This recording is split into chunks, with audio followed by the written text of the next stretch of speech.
a team that should be in that number one spot, and nobody should have questions about them right now, are the Pittsburgh Steelers. But as we know, it hasn't happened that way. They lost to the Bills, they lost to Washington, they lost to the Bengals, which was an embarrassing loss. Ryan Finley only threw for like 87 yards. I know it was less than 100, but they still lost. And people want to blame Big Ben, his reads, his quarterback play. He's old, he's washed. Big Ben has 30 touchdowns and 9 interceptions on the season. I'm going to say this, and I said this yesterday. When are we going to look off of Ben, and when are we going to blame the play calling? And I had that thought yesterday. I said, wait, hold up. This play sucks. I was like, who called this play? And I said, maybe we're being too hard on Ben. Let me look up the Steelers offensive coordinator. I looked him up yesterday, and his name is Randy Fichtner. I don't know if I'm pronouncing that right, but I was researching him. I looked at more tape. I looked at what people were saying about him, experts, analysts, and what I came away with is that this guy is going to cost the Steelers a chance to go to the Super Bowl, because I think talent-wise, this is one of the best Steelers roster in a long time, and it's probably going to go to waste because this offensive coordinator cannot make adjustments for anything, and his play calling is horrible. Yeah, and it just seems like it's always something with this offense coming down the stretch of the season. 3 weeks ago, it was they can't establish any running game, and then 2 weeks ago, it was, well, the wide receivers dropped 7 passes, and then this past week, it was Big Ben was terrible. And all of those things might be true, but what is the one common theme with all of that? It's the play calling, the offensive play calling, and what goes into the offensive output. There is talent on that offense. There's no question about it. The receiving core has been great. They haven't been great this season. They're a great group of talent.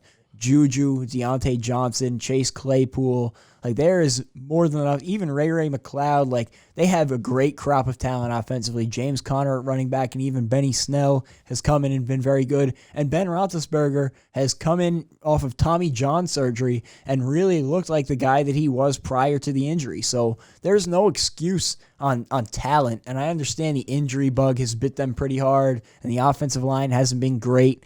But you got to eventually look at the play call. There's no reason that Juju Smith-Schuster should be having as poor of a season as he's having, especially after what he did in his career leading up to this season. He's a top-tier wide receiver. He's a potentially number one wide receiver talent. I think Chase Claypool is the best wide receiver on the Steelers. And I was just going to say, Chase Claypool has come in and had the rookie year that he's had. In a crucial fourth down yesterday, he wasn't even on the field. I think he might have been hurt from the play before because of the pass interference. It should have been pass interference the play before. I think somebody the defender fell on his leg a little bit, Darius Phillips. So I don't know if he was injured. I don't know if, I'm not sure, but not going off of speculation, going off of what really happened yesterday. I mean, earlier in the game, the Bengals give you single high safety looks, and you continuously line up Chase Claypool to be grouped up with another receiver on one side of the field instead of isolating him. The Bengals were playing straight up man. And instead you isolate Deontay Johnson on crucial third downs and not Claypool, which I'm happy about, because if Claypool would have had one more catch, I would have lost my fantasy playoff game. So I was biting my nails oh my gosh. But okay. Then what really bothered me the most was how they ended off the game. They have 2 minutes left. I believe a timeout.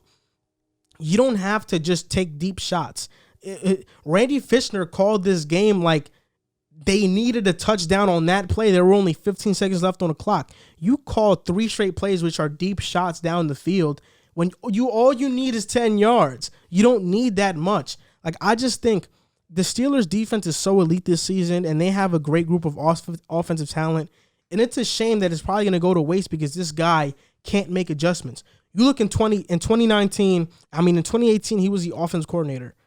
They were 4th in yards and 6th in points that year. 2019, last year, they were 30th in yards, 27th in points. This year, they're 25th in yards and 13th in points, only because the defense puts them in such great position to score those points. But the past 2 years, this guy has been awful. Outside of 2018, he's been awful. And I just think something needs to be done. I mean, you cannot go into the playoffs with this guy still being your offensive coordinator, or else you're going to lose. You're not going to go as far as you want to. I think if the time is to fire somebody, it's now. We've seen kind of the opposite thing happen in Seattle. Kenny Norton Jr. Yeah. He was really bad, abysmal, but Seattle has picked it up. He's adjusted. They've communicated better.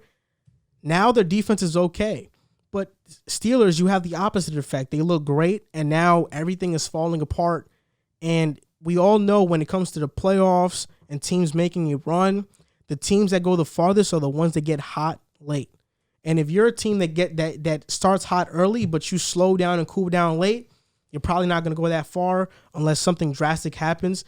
This is the time for the Steelers to make something drastic, to make a drastic move, so this team has a chance. Yeah, and I said it before, there's teams that go undefeated to a certain point in the season, take their first loss or, maybe even 2 losses, and there's signs that you say, okay, we need to fix this before we get to the playoffs.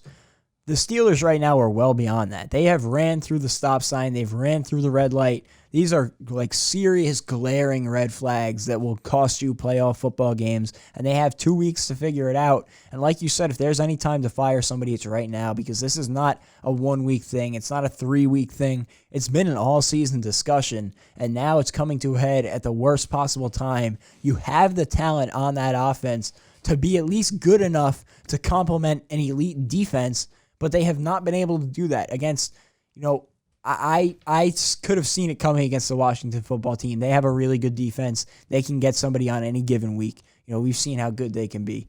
Then the Ravens, the Ravens, that's a good football team you lose to. But then it comes to the Bengals, and that's an inexcusable loss. Yeah, something needs to change. Even Washington, I think. Yeah. Even Washington. Something has to change, especially 3 in a row. You're skidding. Question marks are coming in from all over the place. You have people questioning Juju and his TikToks, whatever.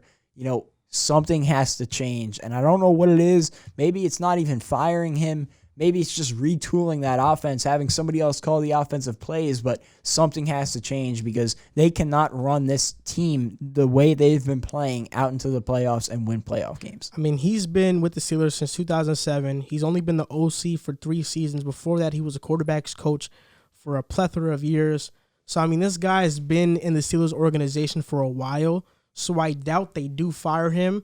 So maybe the best scenario is having somebody else call plays, or maybe he adjusts and gets it together. But one thing certain is that something has to change, or else the Steelers are not going to be where they want to be when it's all said and done.